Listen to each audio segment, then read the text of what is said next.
Ya, terima kasih Anda masih bersama kami di iNews Pagi, pemirsa, bersama saya Yanufus. Dan saya Breman Atinaya. Pemirsa, seorang wanita warga Kuitang, Senen, Jakarta Pusat terlibat keributan dengan sejumlah pedagang, maksud kami pelanggan warung mie ayam dan tukang parkir saat meminta mereka memindahkan kendaraan yang terparkir di depan rumahnya. Ya, video rekaman keributan pun viral di media sosial.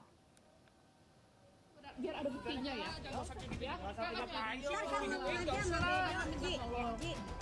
Akibat parkir sembarangan, menutupi jalan masuk rumah warga, sejumlah pelanggan warung mie ayam terlibat cekcok dengan seorang wanita bernama Lala Mutiara yang tak lain adalah pemilik rumah. Kejadian tersebut terjadi di kawasan Kuitang, Jakarta Pusat. Dengan nada lantang, Lala mengingatkan tentang peraturan pemerintah daerah di mana kendaraan roda 2 dan roda 4 dilarang parkir sembarangan. Namun permintaan Lala agar para pelanggan mie ayam memindahkan kendaraan mereka justru mendapat perlawanan hingga terlibat adu mulut. Video rekaman yang diunggah Lala ke media sosial viral dan menuai reaksi dukungan netizen terhadap Lala. Ada seorang pelanggan bakmi yang datang dan kebetulan beliau marah-marah. Karena saya minta untuk tidak parkir di depan rumah saya yang memang posisinya adalah di seberang. Namun karena satu dan lain hal membuat saya tidak bisa keluar dari rumah saya karena mobil saya kebetulan lumayan panjang dan posisinya kebetulan memang menghalangi, alias modelnya kayak seperti T. Jadi ada manuver yang membuat saya tidak bisa belok kiri. Saya tidak ada masalah sama sekali dengan penjual di sana ataupun siapapun yang berdagang selama tidak menutupi area rumah kami. Selain meminta agar para pelanggan warung mie ayam tidak lagi parkir sembarangan di area tersebut, Lala juga berharap adanya perhatian dari petugas terkait untuk menindak para pelanggar agar aktivitas warga tidak lagi terganggu. Dari Jakarta, Rani Sanjaya, iNews melaporkan. Bangunan 4 lantai di kawasan Gambir, Jakarta terbakar. Ya, api diduga berasal dari korsleting listrik yang ada di lantai 4. Kepulan asap tebal membumbung tinggi keluar dari lantai 4 gedung pertokoan yang menjual audio musik di kawasan Jakarta Pusat pada Minggu sore. Petugas pemadam kebakaran yang tiba di lokasi langsung mencoba memadamkan kobaran api. Setengah jam kemudian api berhasil padam. Dugaan sementara api berasal dari hubungan arus pendek listrik saat kondisi toko sedang libur. Tidak ada korban jiwa namun luka dalam peristiwa ini, namun kerugian yang ditaksir mencapai ratusan juta rupiah.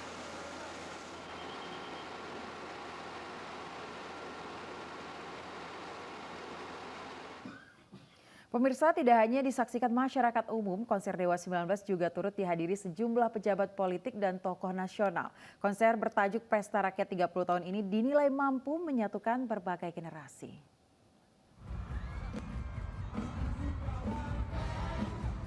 Sabtu malam, mantan Gubernur Jakarta Anies Baswedan dan Ketua Umum Partai Demokrat Agus Harimurti Yudhoyono pamer kemesraan pada konser band di Jakarta International Stadium. Keduanya terlihat bersama sejak datang ke venue dan duduk di bangku penonton. Tak hanya Anies dan AHY, konser bertajuk Pesta Rakyat 30 tahun berkarya Dewa 19 yang dipimpin kader Gerindra Ahmad Dhani juga dihadiri Menteri Pertahanan Prabowo Subianto di deretan kursi VIP.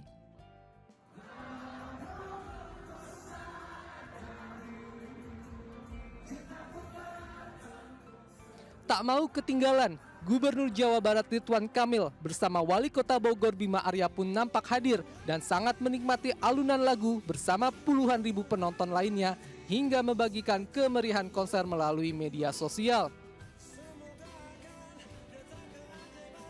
Bahkan Bima Arya menilai konser Dewa 19 ini mampu mempersatukan berbagai generasi, termasuk kehadiran tokoh politik di acara tersebut. Anies dan AHY bertemu di kantor DPP Partai Demokrat Jakarta Pusat. Kemesraan koalisi perubahan juga terlihat saat PKS menyambangi kantor Partai Nasdem sehari setelahnya. Sementara itu elektabilitas Partai Perindo terus melesat bahkan melampaui sejumlah parpol parlemen.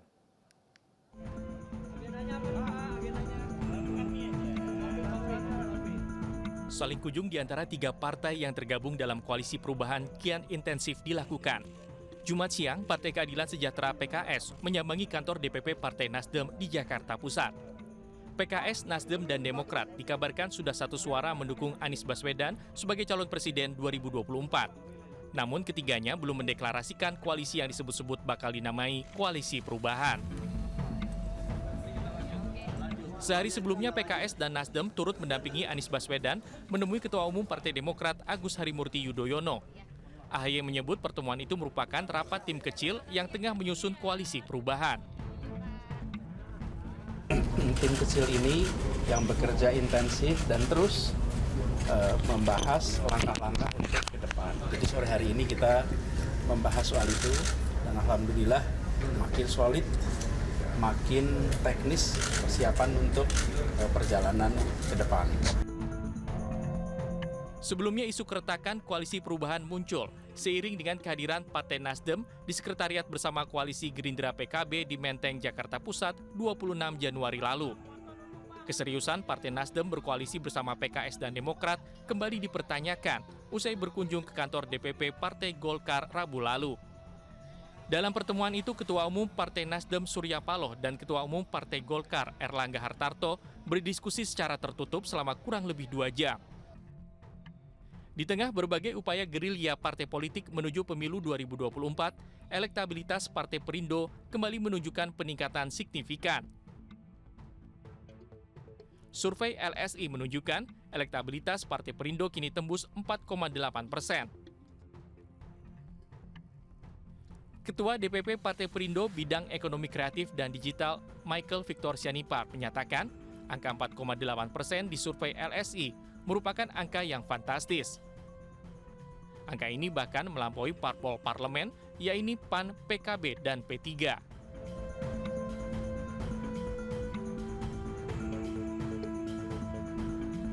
Dan kalau saya lihat memang tren di Perindo ini angka surveinya terus naik.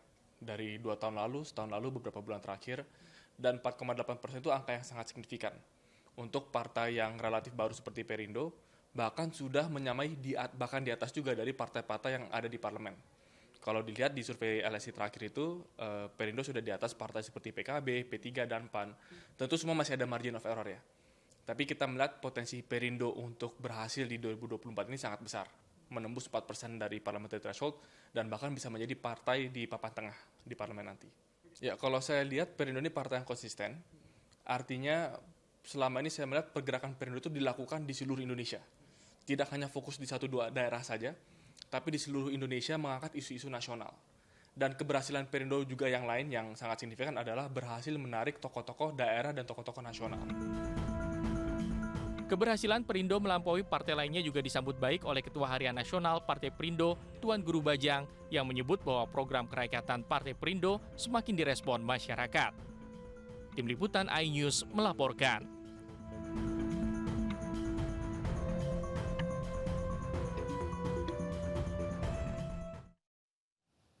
Pemirsa, Bribka Madi, anggota Polsek Jatinegara yang viral usai mengaku diperas oleh penyidik Polda Metro Jaya atas laporannya terkait kasus sengketa tanah.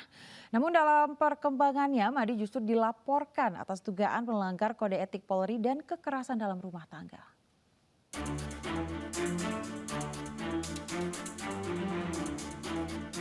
Minggu siang, Bribka Madi mendatangi Direktorat Kriminal Umum Polda Metro Jaya, didampingi oleh istri dan adiknya.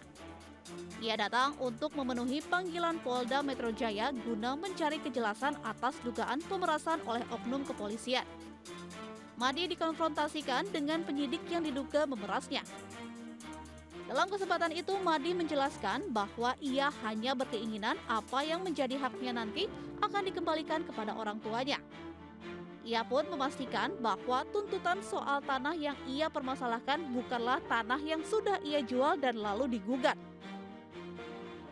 Semua dari A sampai Z sudah kita ketemui. Kalau memang ada penjualan, kita akui penjualan. Dan kalau tidak ada penjualan, buat apa si Madi?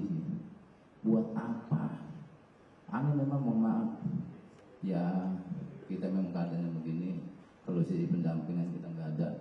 Ini cuma adik salah satu dulu korban. yang dibawa ke Polsek Pondok Gede. Abang yang paling tua itu karena trauma dulu pernah di sel, cuma gara-gara ini sama seminggu babe tadi nggak mau ikut. Dalam agenda konfrontir ini dihadirkan oleh pejabat utama Polda Metro Jaya, yakni Direskrimum Kombes Runoyudo Wisnu Andiko dan Irwasda Kombes Dwi Gunawan.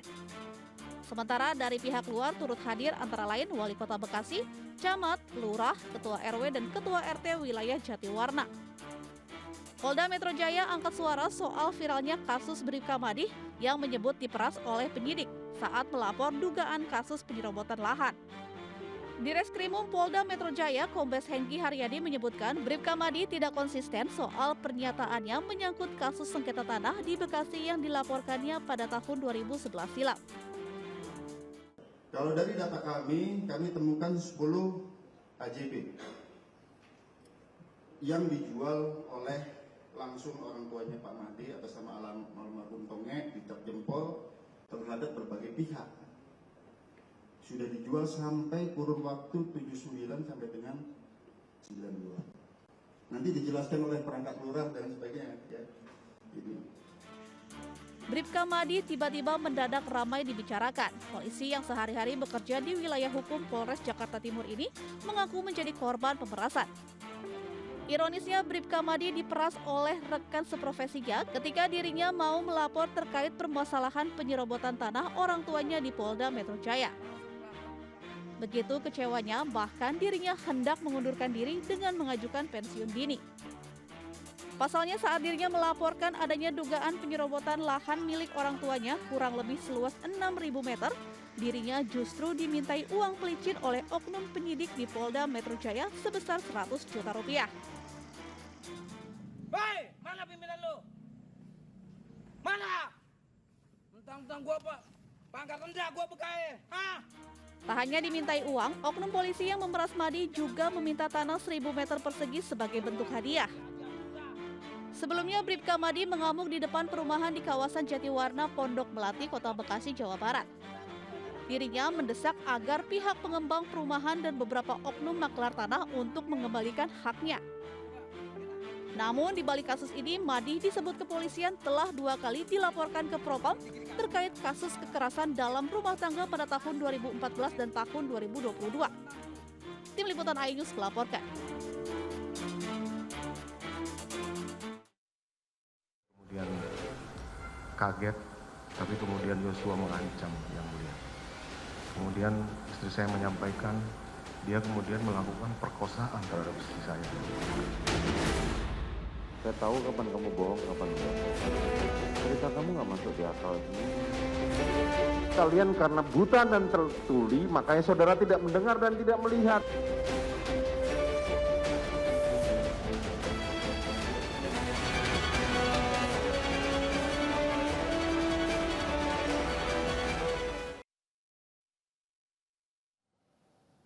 Pemirsa, Pengadilan Tinggi Jakarta mengabulkan perpanjangan masa penahanan mantan Kadif Propam Polri Verdi Sambo dan kolega selama 30 hari. Perpanjangan masa penahanan itu merupakan kali kedua yang diajukan Pengadilan Negeri Jakarta Selatan setelah perpanjangan yang pertama dikabulkan.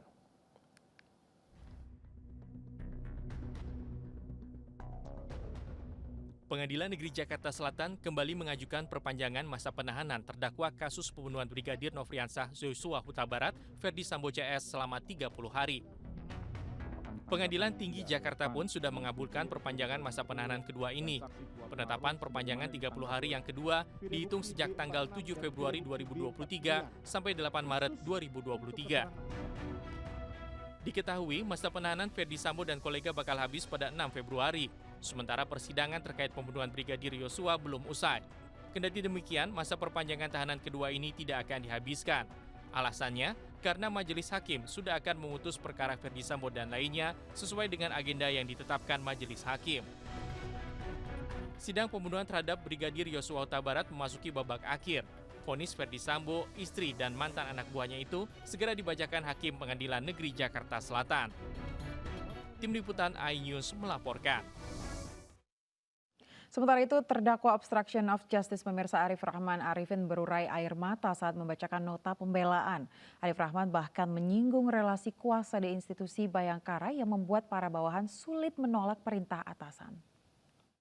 Kepada Polri yang saya cintai, senior, guru yang telah mendidik, membimbing, mengayomi saya sejak awal karir saya. Terdakwa kasus perintangan penyidikan pembunuhan Brigadir Yosua, Arif Rahman Arifin menangis saat membacakan pledoi atau nota pembelaan. Dalam nota pembelaan, mantan Wakaden B Biro Paminal Divpropam Polri ini menyinggung praktik relasi kuasa di Korps Bayangkara yang kental dengan budaya krisis penolakan perintah antara atasan kepada bawahan. Jika saat itu atasan saya mendukung dan memberikan arahan untuk melaporkan ke petinggi Polri atau pejabat utama lainnya demi memohon perlindungan arahan dan dalam rangka pengungkapan fakta, mungkin sejak saat itu saya lebih berani mengungkapkan hal yang saya ketahui. Namun hal itu tidak seideal yang saya bayangkan. Istri Arif Rahman Arifin yang hadir dalam sidang ini juga berurai air mata usai mengikuti sidang kasus perusakan CCTV pembunuhan Yosua. Saya tidak mengira bahwa akan tega dengan anak buahnya semua ini, menggeret semua dengan kebohongan dan menjerumuskan kita ke dalam jurang yang luar biasa dan menghancurkan, saya rasa bukan hanya menghancurkan karir, tapi menghancurkan kehidupan. Baik suami, tapi juga keluarganya semua saya rasa pasti juga hancur ya dengan adanya kasus ini. Nadia juga mengaku takut saat sang suami memberikan kesaksian yang berbeda dengan Ferdy Sambo, serta mengusulkan agar anak-anak mereka bersembunyi karena takut.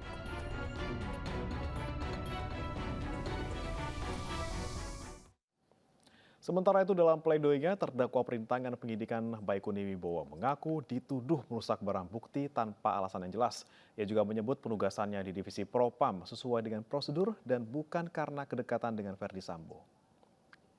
Pada saat pertama kali saya diperiksa oleh tim sus, saat itu juga saya langsung dituduh untuk melakukan pengerusakan terhadap DVR CCTV tanpa alasan atau bukti yang jelas. Hingga hari itu saya tidak paham apakah karena saya membantu Cuk Putranto yang saat itu merupakan SPRI dari Kadif Propam yang dianggap orang terdekat Ferdy Sambo, sehingga saya pun dianggap memiliki kedekatan dengan Ferdy Sambo. Sehingga serta-merta kami memiliki niat yang sama. Dan demikian maka pantas bagi saya untuk dituduh untuk melakukan hal tersebut.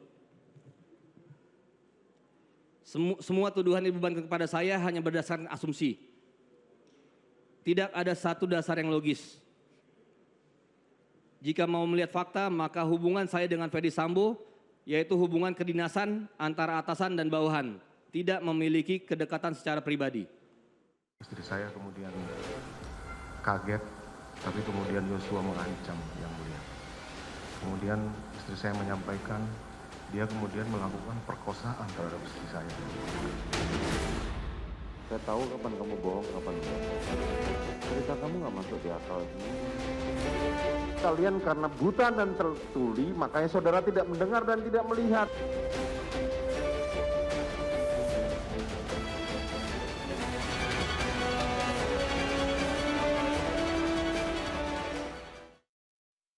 Pemirsa, di tengah kelangkaan stok minyak kita, sejumlah pedagang pasar di Denpasar Bali menjual minyak goreng subsidi ini lebih tinggi dari net. Menteri Perdagangan mengaku akan menambah stok minyak kita di pasaran untuk mengendalikan harga. Kalau Fitri berapa jualnya? Pemerintah menyikapi langkahnya stok minyak goreng subsidi minyak kita di pasaran. Dalam tinjauannya di Pasar Kreneng Denpasar Bali, Menteri Perdagangan Zulkifli Hasan mengklaim harga minyak kita tetap stabil di kisaran Rp14.000 per liter. Meski demikian, ia mengakui memang terjadi kelangkaan minyak kita karena tingginya permintaan. Pemerintah pun berencana menambah pasokan minyak kita dari 300.000 liter menjadi 450.000 liter per bulan dan diprioritaskan untuk pasar tradisional. Harganya nggak naik, nggak boleh naik. Kalau naik nanti kena Satgas, nggak boleh lagi jualan, ya kan? Nah sekarang caranya gimana? Kita tambah. Tadinya 300.000 ton per bulan, sekarang 450.000 ton. Memang sekarang saya kurangi yang ke pasar modern. Yang ke retail modern kita kurangi, yang online kita kurangi.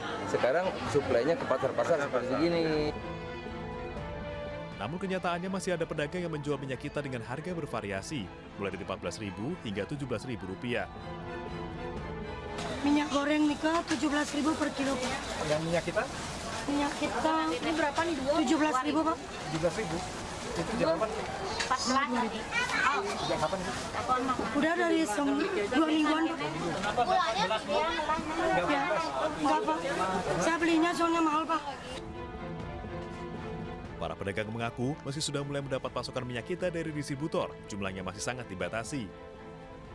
Sebelumnya pemerintah menyebut kelangkaan minyak kita akibat penerapan program biodiesel 35 yang membuat suplai minyak sawit mentah sebagian akan dialihkan ke program tersebut. Dari Denpasar, Bali, Indira Ari, iNews melaporkan.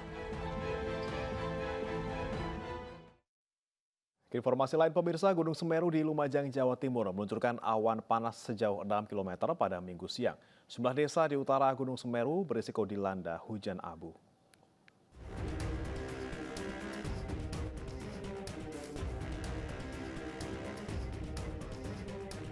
Detik-detik Gunung Semeru erupsi meluncurkan awan panas guguran terekam kamera CCTV milik relawan di Desa Oro-Oro Ombok, Kecamatan Pronojiwo, Lumajang, sekitar pukul 12.42 waktu Indonesia Barat. Awan panas guguran meluncur ke sisi tenggara atau mengarah ke Kali Lanang sejauh 6 km. Kolom abu awan panas guguran juga terpantau setinggi 1.500 meter dari puncak, condong ke arah utara Gunung Semeru. Dari data pos pengamatan Gunung Api Semeru, awan panas guguran terekam seismograf dengan amplitudo maksimal 22 mm selama kurang lebih 15 menit.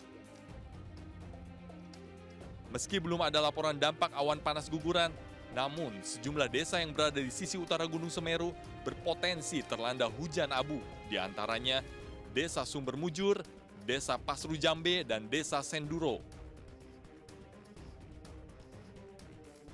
Sampai saat ini masih dalam kondisi aman. Dari laporan juga dari tim yang ada di sana, sebagian warga mau memaksa masuk tetap dihalau oleh petugas.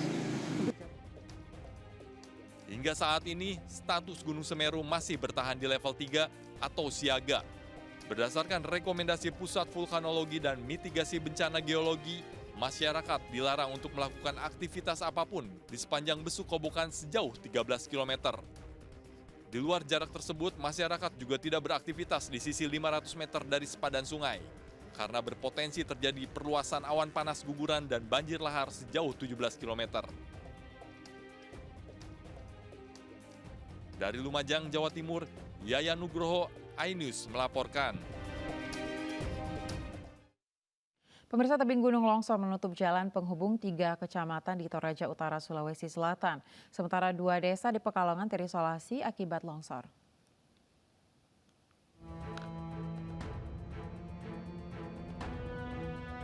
Tebing Gunung Sesean di Toraja Utara, Sulawesi Selatan longsor menimbun jalan penghubung 3 kecamatan yang ada di Toraja Utara. Material longsor bercampur bebatuan besar yang menutup badan jalan membuat aktivitas perekonomian ratusan warga lumpuh total. Pasalnya jalan ini merupakan akses utama warga, motor dan mobil tidak dapat melintas. Satu kampung terancam di sini? Iya. Nah terus warga yang terkena rumahnya pada kemana? Pergi mengungsi. Mengungsi semua? Iya. Nah ini dari atas ini batu bercampur lumpur atau apa yang dari atas? Iya, batu bercampur lumpur. Ada pohon juga? Ada juga banyak.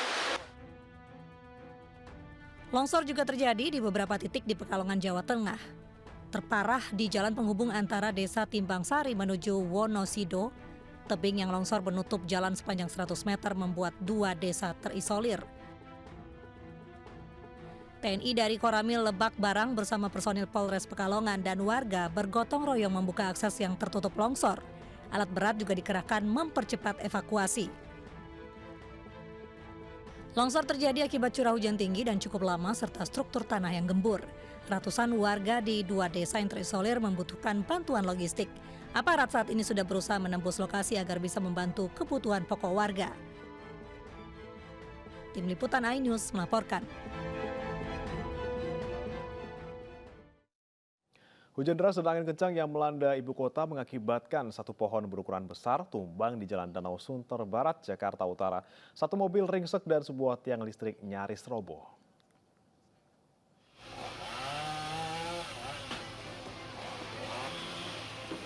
Petugas Dinas Perhutanan DKI Jakarta bergotong royong memotong dahan pohon yang tumbang menimpa satu mobil yang terparkir di pinggir jalan. Tidak hanya itu, dahan dari pohon yang tumbang ini juga tersangkut kabel dari tiang listrik. Petugas harus ekstra hati-hati menghindari adanya aliran listrik. Mobil yang tertimpa batang pohon tumbang akhirnya bisa dievakuasi namun kondisinya ringsek. Mobil ini tadi satu mobil. Kita baru dapat berita, langsung meluncur. Tiang listrik juga ada Bang yang ketimpa Bang? Tadi ada sebagian yang miring, tapi nanti bisa dikoordinasikan ke PLN. Apakah ada korban luka atau korban jiwa Bang dalam peristiwa ini Bang? Tidak ada korban jiwa maupun luka dalam kejadian pohon tumbang ini. Dari Jakarta, Sofyan Firdaus, iNews melaporkan. Pemirsa, 3 orang petugas pemadam kebakaran panik berlarian di Serang Tawon saat hendak mengevakuasi 2 sarang tawon Vespa yang ada di pekarangan warga di Bangkalan, Madura. Mereka pun harus dibawa ke puskesmas dan rumah sakit untuk mendapat perawatan medis.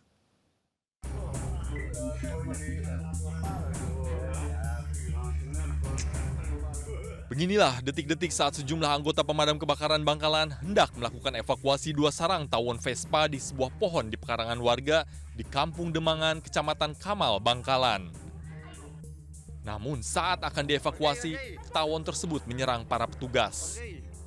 3 orang yang ada di bawah pohon pun langsung panik berlarian menghindar. Akibatnya, 3 petugas harus dilarikan ke puskesmas dan rumah sakit.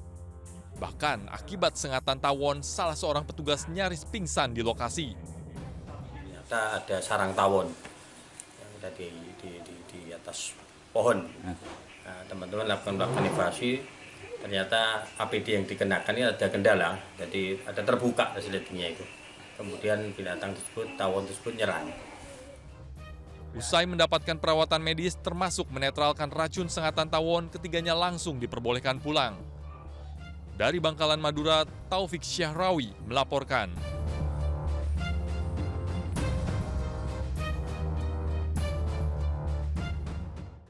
Seekor harimau Sumatera yang diduga menyerang warga Aceh Selatan berhasil ditangkap tim BKSD Aceh. Harimau tersebut kini masih dirawat karena mengalami luka cukup dalam di bagian kepala.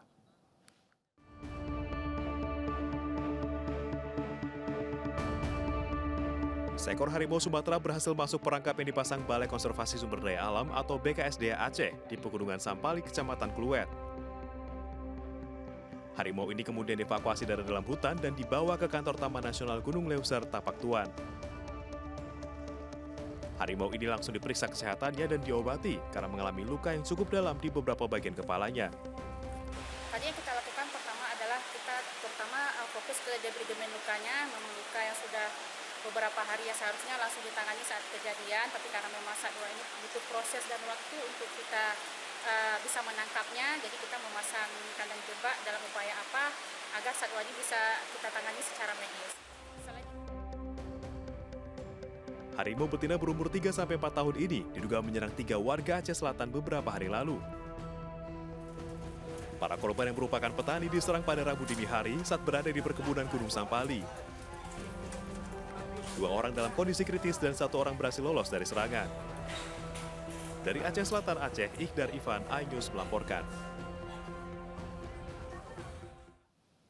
Pemirsa, apa jadinya jika ular kobra tiba-tiba hadir di rumah Anda? Ya, hal ini terjadi di Kabupaten Mamasa, Sulawesi Barat. Warga mendapati 2 anak ular kobra di dapur dan selokan rumahnya.